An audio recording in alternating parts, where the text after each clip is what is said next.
Olá, pessoal. Tudo bom com vocês? Sejam bem-vindos a mais uma aula de ciências. Então, seja bem-vindo você que está em casa só assistindo aulas, que não está podendo ir para a escola. Ou você que já foi uma semana, né, e agora está em casa revezando com o seu colega, né, com a outra parte da sua turma que nesse momento está na escola.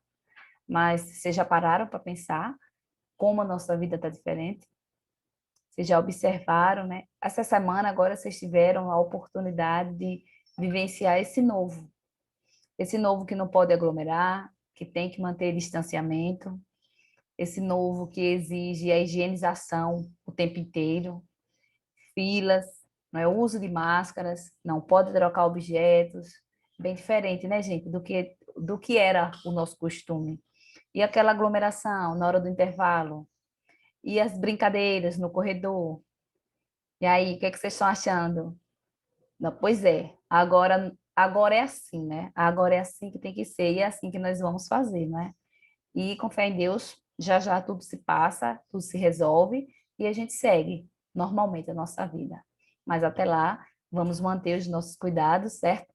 Para que tudo dê bem, né? Para que tudo dê bem, porque assim, a gente cuida da gente, cuida do nosso amigo, cuida da nossa família, né? Vamos lembrar que tudo que a gente trouxer da rua para casa pode nos afetar diretamente, né? Pode afetar a nossa família. Então, não podemos esquecer um instante. A gente tem que manter os cuidados, né? O problema está aí. E, por enquanto, não tem vacina para todo mundo ainda, mas essa é a nossa realidade e a gente vai ter que enfrentar, certo? Gente, durante esta semana, nós faremos revisão do material que foi trabalhado a semana anterior. Lembram lá que foi reprodução, né? Sexuada e assexuada. Então, durante esta semana, nós daremos continuidade, né? Reforçaremos o conteúdo e daremos continuidade às atividades que já foram iniciadas, certo? Para isso, vocês deverão abrir no nosso livro, da página 13 a 16.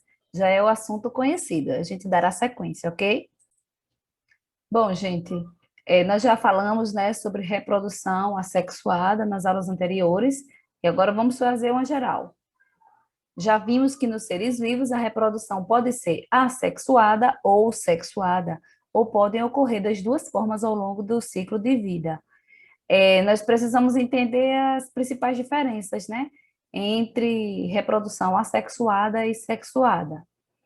Na reprodução assexuada, né, ela é encontrada em muitos seres unicelulares. Vamos lembrar, quais são os seres unicelulares? Aqueles que têm o seu corpo formado por uma única célula. E também na maioria das plantas.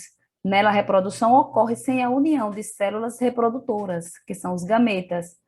Não é necessariamente obrigado ter um indivíduo, né, do sexo masculino ou do sexo feminino, né, terem os dois, né, a produção dos dois gametas para poder acontecer a reprodução assexuada. Nós vimos que ela ocorre, por exemplo, em bactérias, né, que são seres unicelulares, procariontes. São chamados, né, procariontes porque não possuem material genético dentro de um núcleo. Lembram, gente, da estrutura básica da célula que a gente viu em anos anteriores, né? Lembram lá da membrana, o citoplasma e o núcleo, as três camadas.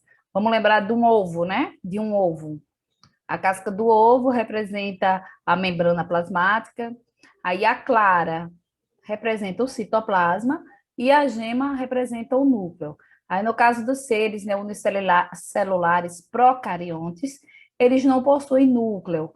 No núcleo é onde fica a informação genética, onde fica o DNA, mas no caso delas, não tem núcleo, então esse DNA fica espesso, fica solto no citoplasma. Elas são encontradas em toda parte, né? Algumas prejudicam a saúde de outros seres vivos, mas muitas atuam na reciclagem da matéria orgânica e são importantes para o equilíbrio ecológico. Se a gente pensar em nós, né, no nosso corpo temos boas e más bactérias. Por isso que nós temos muito que ter cuidado. Temos que ter muito cuidado com os remédios, os antibióticos.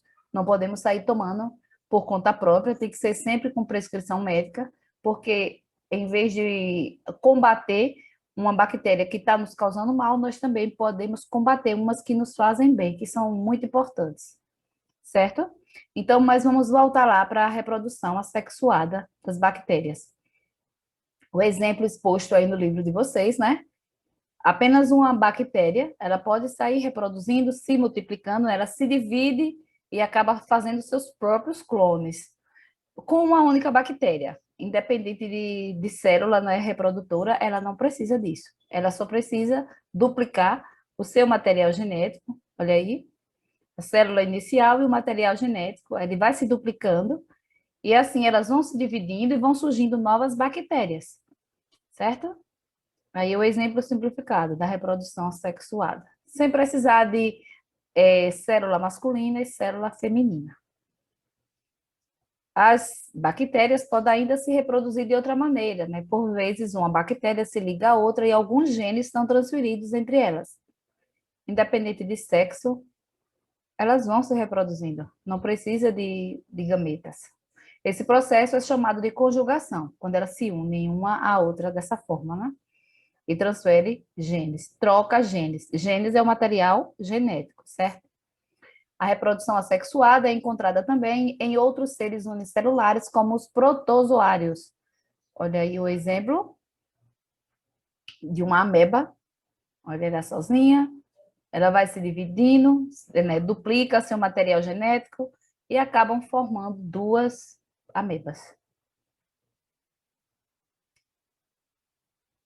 Vamos lá. Agora nos fungos, reprodução assexuada dos fungos. Olha aí o exemplo. Alguns fungos conhecidos como leveduras são unicelulares, né? Formado por apenas uma única célula. Eles podem ser usados pelos seres humanos para a produção de pães e outros alimentos. São aqueles fermentos que se colocam nos pães. A maioria dos fungos, entretanto, é multicelular. Os fungos não têm capacidade de se locomover. Então, como é que eles fazem para se espalhar no planeta? Vamos lá, eles podem gerar de forma assexuada células microscópicas chamadas esporos, os quais podem ser levados pelo vento. Quando o esporo cai sobre uma matéria orgânica, como uma fatia de pão ou uma fruta, ele se multiplica e dá origem às hifas, que se ramificam e penetram o material. É assim que um novo fungo se forma. A produção de esporos, portanto, permite que o organismo, que não se deslocam, né, como os fungos, espalhe-se em novos ambientes. Vamos. Reprodução assexuada em plantas e animais. Nós também vimos, né, aqui exemplos de animais invertebrados, né, no caso da planária, o exemplo, que ela também pode ser partida, mas ela não vai morrer. Os pedacinhos dela, os dois pedacinhos, ó, formaram novas planárias, certo? Outra forma, né, de reprodução assexuada. Os corais e as hidras podem se reproduzir de maneira assexuada e sexuada também, gente, olha, das duas maneiras. Na reprodução assexuada, um grupo de células se multiplica e forma pequenos brotos. Olha aí o brotinho de uma hidra. O que é que vai acontecer com esse broto, né? Eles podem permanecer presos ao organismo que os produziu ou podem se soltar. Quando se soltam, originam um indivíduo isolado. Então, ele se solta e vai ser uma nova hidra. Esse tipo de reprodução é chamado brotamento e ocorre também nas esponjas. As plantas também podem se reproduzir de maneira sexuada. Isso ocorre, por exemplo, na plantação da cana-de-açúcar, né, que em pedaços de caule de planta são colocados no solo. Claro que vocês conhecem mais outros tipos de plantas que são reproduzidas dessa maneira, não é? As raízes, né, as mandiocas, né, que a gente conhece tanto na nossa região. Como é que faz a plantação de mandioca, né? A reprodução assexuada também ocorre de forma natural em caules subterrâneos e rasteiros, por exemplo. O exemplo aí da batata inglesa e da batata doce, né?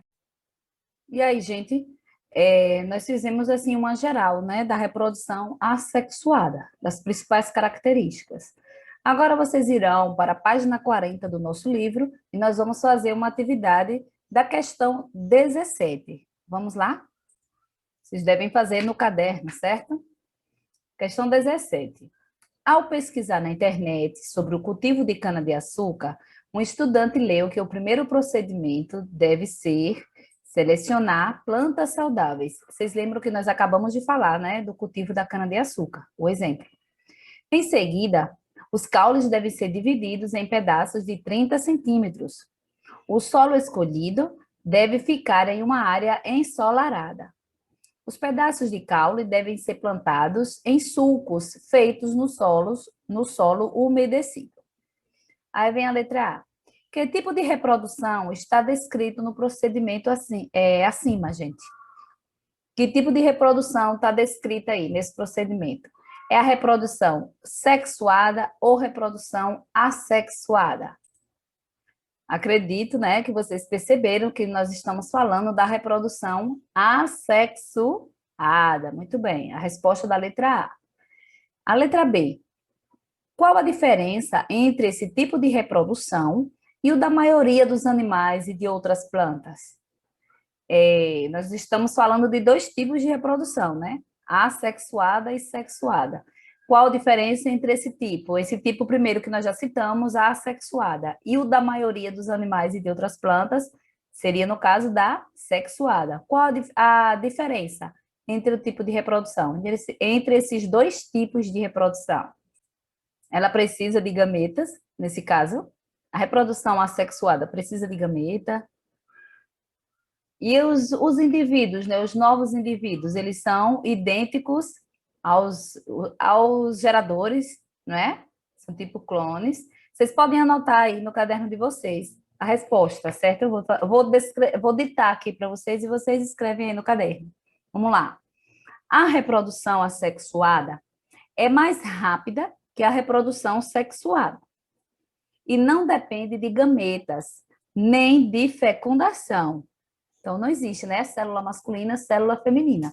Ela mesma se duplica. Duplica seu material genético. Continuando. Esse tipo de reprodução gera indivíduos geneticamente iguais ao organismo de origem. Então, não tem variação genética. Eles são iguais, certo? Vamos continuar agora a última pergunta. Cite uma vantagem, uma desvantagem dessa forma de reprodução. O que é que vocês acham? Eu até acabei de dar um exemplo, né, de desvantagem na resposta da letra B, quando eu falei que não há variação genética.